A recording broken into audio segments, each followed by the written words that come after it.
Welcome to Alaska Weather, a production of Alaska Public Media and the National Weather Service, Alaska Region. Produced and broadcast daily from the studios of KAKM, Alaska Weather provides complete forecasts, public, marine, and aviation for all of Alaska. Alaska Weather is made possible by the following sponsors.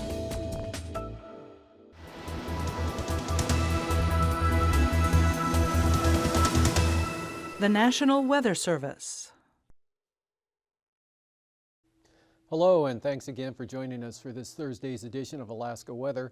I'm Dave Percy, a meteorologist with the National Weather Service, and I'll be hosting this evening's show. On the satellite imagery, you can see we have got low pressure here moving eastward across the Gulf of Alaska. That pushed a front with rain in across the southeast coast today. And back to the north here, a lot of clouds across the Copper River Basin, south central Alaska with showers to start with. That cleared out pretty nicely throughout the afternoon with a lot of sun across the Susitna-Manuska Valley areas down into Cook Inlet, extending to Kodiak Island. Even more sunshine up here over the northern interior areas. A few clouds and some showers, isolated showers up along the Brooks Range, but the north slope clearing out. Low clouds and fog along the Arctic coast, kind of persisting into the afternoon hours, but better conditions with gusty east winds up to 25 miles an hour at Point Lay made for better flying conditions on the west side than what was seen on the east side. And then some showers and scattered thunderstorms developing over the Seward Peninsula during the afternoon, as well as up here along the northwest coast. And then we've got a lot of clouds out here over the Bering Sea dropping across the Alaska Peninsula. That brought some rain in along to Cold Bay and the Alaska Peninsula with that mass of clouds, and then more clouds gathering out here to the west. That spread rain in over the central Aleutians during the afternoon hours, and that'll be pushing eastward into the eastern Aleutians tonight.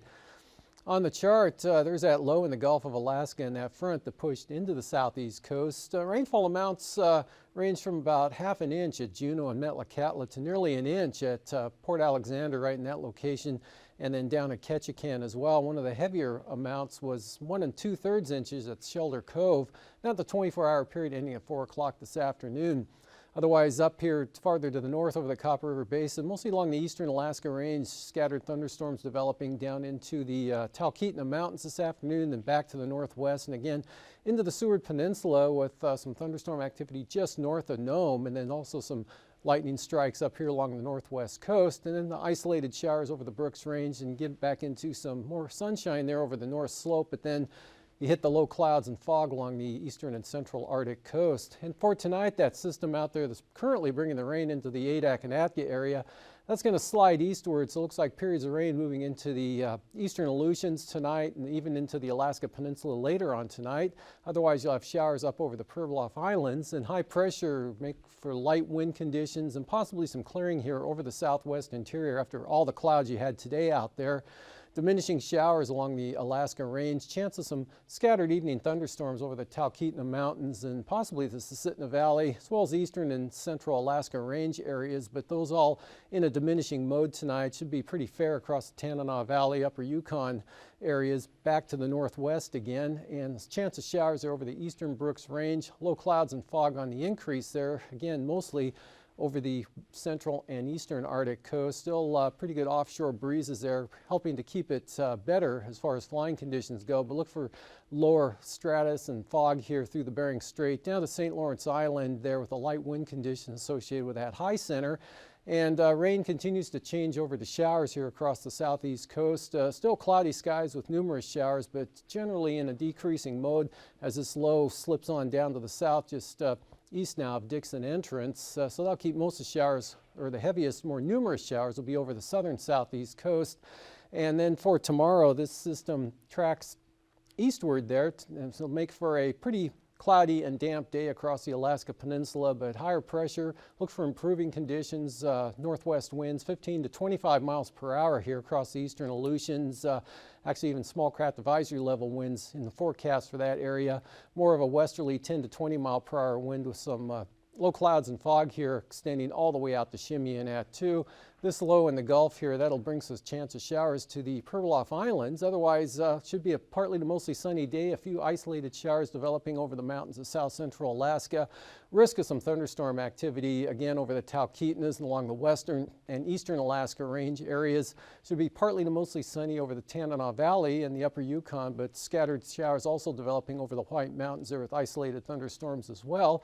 There's still a risk of some showers there over the north or the extreme eastern Brooks Range area, and really no change at all for the Arctic coast. Risk of some showers, possible isolated thunderstorm again for the Seward Peninsula area. And then this area of moisture down here and this low up here, this low will track to the southeast. This is going to slide up to the northeast and should make for a pretty wet start to the weekend here for the Alaska Peninsula and the Bristol Bay area and much of the southwest Yukon-Kuskokwim Delta as that low tracks in. Periods of rain likely all from the Yukon Delta, again down across Bristol Bay. And this will be moving into the eastern Aleutians, Alaska Peninsula late tomorrow night and continue into Saturday, but scattering out to showers back across the Pribilof Island areas. And then scattered thunderstorms again over the interior there, mostly along the Alaska Range, White Mountains, upper Tanana Valley, but no big widespread outbreak, just some scattered thunderstorm activity. Scattered showers extending back to the west there again with isolated thunderstorms, again a possibility all the way to the Seward Peninsula areas. And look for some scattered showers to develop and actually increase throughout the afternoon along the western Alaska Range and also over the Kenai Peninsula. And the Chugach Mountains, showers will become numerous actually over south central Alaska by the afternoon on Saturday, all due to the approach of this system coming in from the southwest. And then it looks like this will spread rain in Saturday night and Sunday in across south central Alaska. So Saturday is going to be the drier of the 2 days for southern Alaska coming up this weekend. And then the showers continue to scatter out, mostly along the Canadian border here over the southeast coast, but that should allow some partial clearing, at least some partly sunny weather in areas there across the Panhandle with light onshore breezes. Temperatures down that way this afternoon, mid to upper 50s, 54 at Elfin Cove, 55 at Sitka, 57 down at Klawock with Annette at 59, about the same at Juneau, 55 over at Yakutat with more sunshine here. Valdez pushed up to 64, 69 at Seward with sunshine, 66 in Anchorage this afternoon, 72 up at Gulkana with 70 degrees there at Talkeetna. And kind of a range into the lower to mid 70s here through the interior valleys. Fairbanks, though, just 69, but Northway pushed up to 72, 75 at Tanana, also over at Galena with actually Indian Mountain, Galena 73, 67 at McGrath. And then it's mid 70s here, both at Bettles and out at Ambler in the Kobuk and Koyukuk valleys, and Fort Yukon at 72. Brooks Range missing this afternoon. Up along the Arctic coast, we had 40 degrees at Barrow, about the same over here at Dead Horse, but more sunshine, those winds creating drier conditions there, 53 at Point Lay, and then into the lower 60s here along the northwest coast. Kotzebue at 63. Same thing at Goleman, Nome just 56 this afternoon. Mostly in the 50s here over the southwest interior areas. Out over the Pribilofs, 50 degrees at St. Paul, 48, and fog there at St. George with rain in lower 50s over the Adak and Atka areas, and cloudy 58 degrees. There was some clearing a little earlier today across Unalaska, and then upper 40s to mid 50s there for the Alaska Peninsula. Kodiak today with northwest winds gusting up to 30, 35 miles an hour, pushed up to 69 with sunshine. Lows for tonight in the 30s up along the Arctic coast with 40s through the Brooks Range area, otherwise lower to mid 50s here through the central interior, upper 40s to lower 50s across south central Alaska, mostly in the 40s back here over the southwest with upper 40s to lower 50s along the Alaska Peninsula, in the 40s out over the Aleutians and the Pribilof Island areas as well as St. Lawrence Island, lower to mid 50s here for the southeast coast. And looking at the highs tomorrow, near or into the lower 60s there for the Panhandle in the forecast for tomorrow. Otherwise back into the mid 70s here across the interior. Fairbanks forecasting 76 tomorrow. Even warmer in the Susitna Valley. Talkeetna could hit 77. Nice days coming up for the Copper River Basin there at Gulkana at 76. Otherwise upper 60s to mid 70s across south central Alaska. Same thing for Kodiak Island, but cooler, wetter conditions back along the Alaska Peninsula and out over the Aleutian Island areas with back in the northwest, again upper 60s to lower 70s, but 40s to lower 50s up along the Arctic coast. Flying weather could be some areas of marginal VFR over the northeast Gulf of Alaska, possibly affecting the Yakutat area. And then with that low sliding slowly eastward toward Dixon Entrance, look for marginal VFR tomorrow morning over the southern southeast coast, but becoming VFR to areas to the north, and then IFR along the central eastern Arctic coast, say from about Wainwright eastward over to Demarcation Point. Otherwise, that lower stuff will be pushed offshore there, but Cape Lisburne vulnerable to some marginal VFR and IFR flying conditions with the low stuff through the Bering Strait. Lots of IFR out here over the northern Bering Sea that extends all the way back out to the western and even the central Aleutians, but calling for marginal VFR, surprisingly, there for the eastern Aleutians and Alaska Peninsula for tomorrow. For the passes, Anatuvik looks good, open on both entrances. Same forecast for Adigan, VFR expected. Lake Clark and Merrill, VFR. And for rainy, possible isolated thunderstorms again in the afternoon, otherwise remaining VFR. Windy will be open as well, VFR. Risk of a thunderstorm tomorrow afternoon. Isabel, same forecast as Windy, and Mentasta will have the same forecast as Isabel. VFR flying conditions, chance of thunderstorms in the passes. And for Tanita, VFR, risk of an isolated thunderstorm possible there, but both the east and west entrances will remain open. Portage, east and west approach is open, VFR flying conditions, even for Portage. And for Chilkoot and White, starting out marginal VFR, forecast to become VFR, at least by tomorrow afternoon.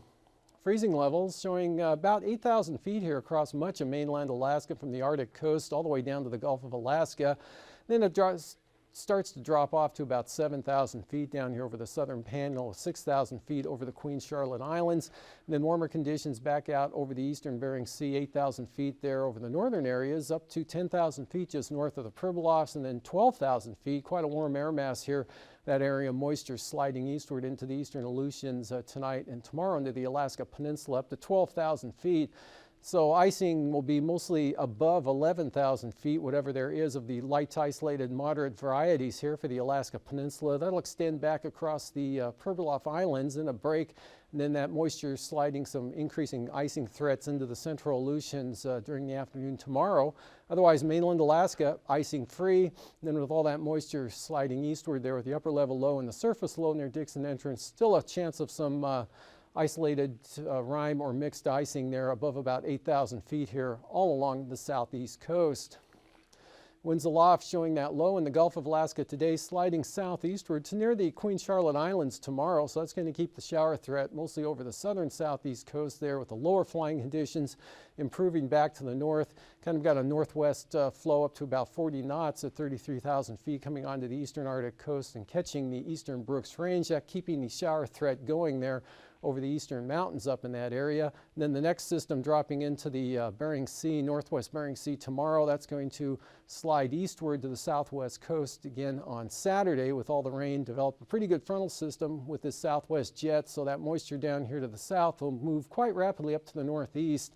And again, making for a wet start to the weekend for the Alaska Peninsula, Bristol Bay, and much of the southwest interior. And at 9,000 feet tomorrow, pretty light variable winds here across southern Alaska. Westerlies 10 to 15, maybe 20 knots here through the central interior, then back to a lighter, more variable condition. Kind of northeasterlies 10 to up to 20 knots on the western Arctic coast, much like today. Westerlies 25 to 35 knots across the southern Bering Sea and the eastern Aleutians, central Aleutians as well. Kind of a split flow here off the coast. Light southerlies there along Nunivak Island to St. Lawrence Island. Light southwesterlies there, kind of a hint of some high pressure right through this area, gradually moving eastward, but that'll make for some pretty light and variable winds over the southwest interior. And same pattern here, light winds, 3,000 feet, 0 to 5 knots, not much discernible direction there, right into the northern panhandle, but easterlies at about 25, associated with that low there off Queen Charlotte Islands, and then southwesterlies 15 to 25 knots to the Alaska Peninsula, turn westerly over the central Aleutians, and then still that's windy on the western Arctic coast there. Point Lay at 3,000 feet above Point Lay should have northeast winds at about 25 knots. 5 knots along the Brooks Range, and about northerlies at about 15 for the eastern Arctic coast. Turbulence-wise, could be some light to isolated moderate chop, again with those gusty winds, mechanical turbulence for the western Arctic coast, and also for southern Kodiak Island there, Sitkinak and the Trinity Islands, and then some moderate chop possible here along the western and southwest coast of Prince of Wales Island, but a more extensive area likely here over the eastern Aleutians to about Cape Sarachev and extending westward all the way to Kiska Island. And after Stargazer, I'll be back with the marine forecasts.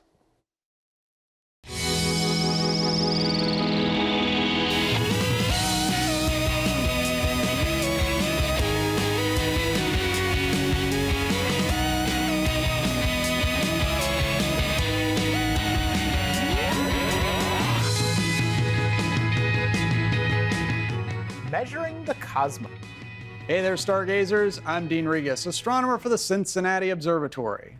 And I'm James Albury, director of the Kika Silva Plot Planetarium in Gainesville, Florida. We're here to help you find your way around the sky tonight. Hey Dean, humor me. If you were to describe your height, what units of measure would you use? Feet and inches. And if we want to measure the distance to the moon, what would you use? I could use feet and inches, but miles makes a lot more sense. How about the distance to the stars?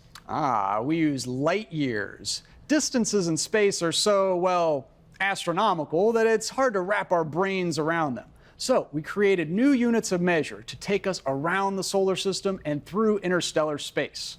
Let's take you to the moon, Saturn, and beyond. Okay, we have our sky set up for Sunday, July 26th at 10 p.m. facing south. The moon is in its waxing gibbous phase, meaning it will be soon a full moon. Every day, the moon will shift farther to the east. Here is the moon on July 27th, 28th, and 29th. Let's zoom in on a full moon and get our tape measures out. On average, the moon is about 239,000 miles from the Earth. We can find out the precise distance to the moon anytime by bouncing lasers off the reflectors set up by the Apollo astronauts. The Apollo astronauts took 3 days to fly the 239,000 miles to the moon and 3 days to fly back. Our next stop is Saturn. The beautiful ringed planet is definitely a highlight this month. We have our sky back to the night of Sunday, July 26th, and the moon is to the left of a bright yellow star and above a twinkly red star. The yellow star is no star at all. That's Saturn. To the naked eye, it doesn't jump out at you, but if we zoom in, Saturn is just the most amazing sight to see in a telescope. You can see the planet, the rings, the shadow of the rings, the moons. Calm down, Dean. I know Saturn's your favorite planet, but let's do some measuring here. This week, Saturn is about 885 million miles away. Now that number is hard for us to wrap our brains around. So when we're talking about distances in the solar system, astronomers use a different unit of measure, the astronomical unit, or AU. 1 AU is the average distance between the Sun and the Earth. So we're about 1 AU from the Sun. In miles, that's about 93 million miles. Since Saturn is about 885 million miles away, it's also about 9.5 AUs from us. AUs work great within the solar system. For example, we could say Jupiter is about 5 AUs from the Sun. Neptune is about 30 AUs from the Sun, and Voyager 1, our farthest flung spacecraft, is a whopping 120 AUs from the Sun. Now, what about that other star, the red one below the moon on the 26th? That's the star Antares in the constellation Scorpius the Scorpion, and it marks the beating red heart of the dreaded Scorpion. Let's close in on Antares and measure its size and distance. Antares is about 3.6 quadrillion miles from Earth, or 39 million AUs. We can measure the distance to Antares in millimeters if we wanted to, but those numbers lose all meaning for us. Astronomers use light years as their unit of choice for measuring interstellar space. A light year is the distance light travels in a year, roughly 5.8 trillion miles. So a light year is a distance like a mile or an AU, and Antares is a whopping 620 light years from Earth. It's by no means the farthest star you can see with the naked eye. That honor most likely goes to Deneb, the tail star of Cygnus the Swan. Deneb is over 3,000 light years away. That means the light you see left Deneb around 1000 BC and is only getting to your eyes now. So this week, get outside to see the moon at 239,000 miles away. Saturn at 9.5 AUs away. And Antares at 620 light years away. Measure the cosmos tonight as you keep looking up.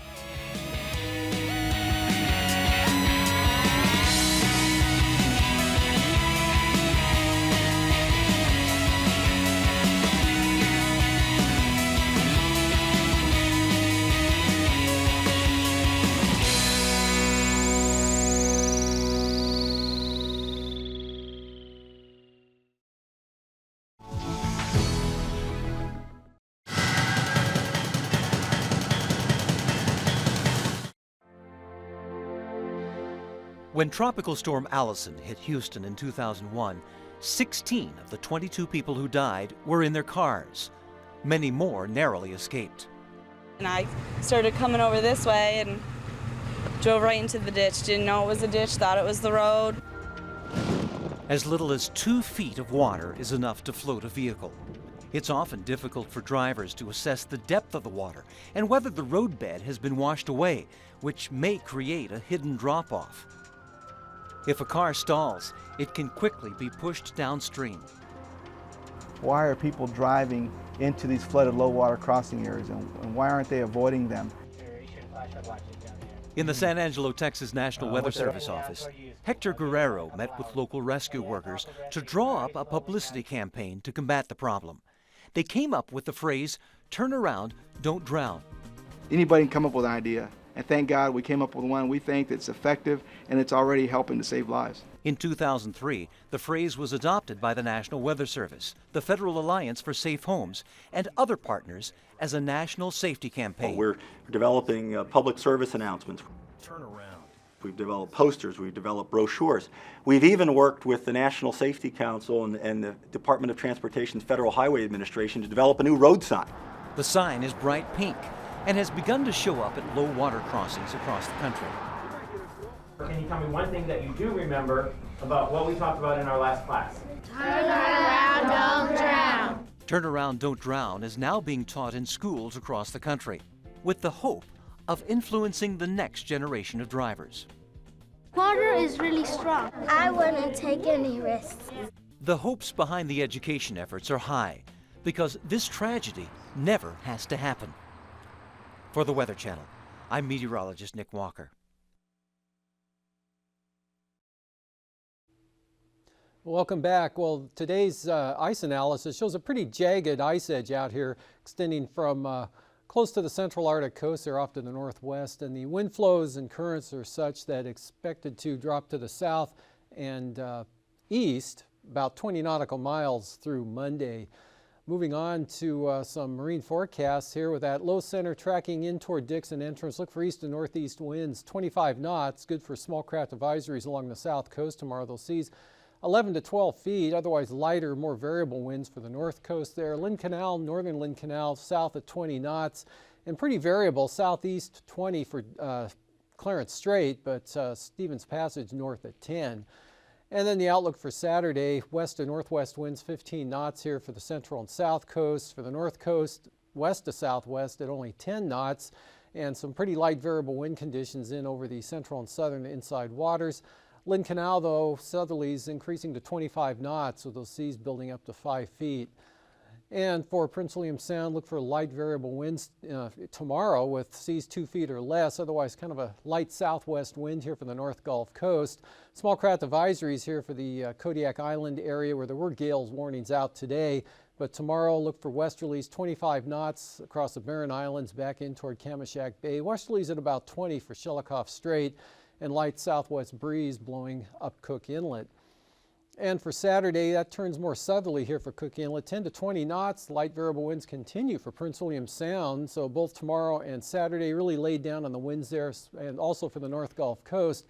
Western Gulf Coast picking up southwest at about 15. Southwesterlies here, 20 knots, Shelikof Strait and east side of Kodiak Island, 15 knots there for the Kamishak Bay area.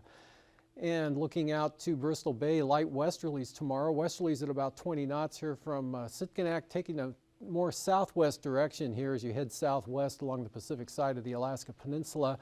On the Bering Sea side, westerlies at 15 knots with 6-foot seas. And then for Saturday, west winds at about 20 knots here on the Bering Sea side of the peninsula. Small craft advisory, westerlies up to 25 knots with 9-foot seas here on the Bering Sea, or on the Pacific side. Bristol Bay, light southwest winds only at about 15 knots, but there will be 6-foot seas to go along with that. And out over the eastern Aleutians, look for west to northwest winds, 20 to 25 knots, seas running 7 to 8 feet out in that area for tomorrow. Kind of a westerly wind at about 20 knots for the central Aleutians, southwest, and then dropping off to 10 knots from the west there for the far western Aleutian zone. And the outlook for Saturday, light variable winds here for the western and central Aleutians. From about Atka Island, northwest 15, maybe 8 as well, but pretty light winds here for the central Aleutians on Saturday. And still 15 to 25 knot winds there for the eastern Aleutians, with seas running at about 6 to 9 feet through those areas, 5 to 7 feet here through the central Aleutians. And for the southwest coast, kind of a light to southwest wind going on tomorrow here through this area. Southwest 15 for St. Lawrence Island, southwesterlies up to 20 knots for the Pribilofs, and southeast at 15 for the northern Bering Sea. Look for some westerlies at 25 knots for St. Paul and St. George on Saturday. Northerlies at about 20 for the northern Bering Sea. Kind of lighter and more variable winds here from St. Lawrence Island down along the southwest coast. Up along the Arctic coast, northerlies here at about 10 knots on the east side, turning northeast over toward Demarcation Point, but still light. Northeasterlies 15 to 20 knots for the western Arctic coast. Here for the Wales to Cape Thompson area, westerlies at about 15 knots. And then for the outlook for Saturday, Saturday, northeasterlies at about 20 knots here on the western Arctic coast, northwest to west, 10 to 15 knots for the eastern coast. And for tonight, rain changes to showers and starts to diminish here across the southeast coast, and then chance of some evening thunderstorms here over the Talkeetna Mountains, possibly the Alaska Range. Rain spreading in over the eastern Aleutians, heading toward the Alaska Peninsula tomorrow. So it looks like a pretty wet day for the Alaska Peninsula as that low passes by. Otherwise, another mostly sunny day for Kodiak Island, south central Alaska, and the North Gulf Coast. Scattered showers, isolated thunderstorms over the mountains terrain here, the southeast interior. And then rain moves into the southwest coast on Saturday. Have a great evening. Thanks for joining us.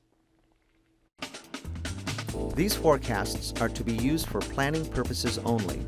Call 1-800-WX-BRIEF for a formal pre-flight briefing. Always file a flight plan before you go flying. The U.S. Coast Guard Auxiliary urges you to leave a float plan with a friend or the harbor master before you go boating. Alaska Weather is made possible by the following sponsors.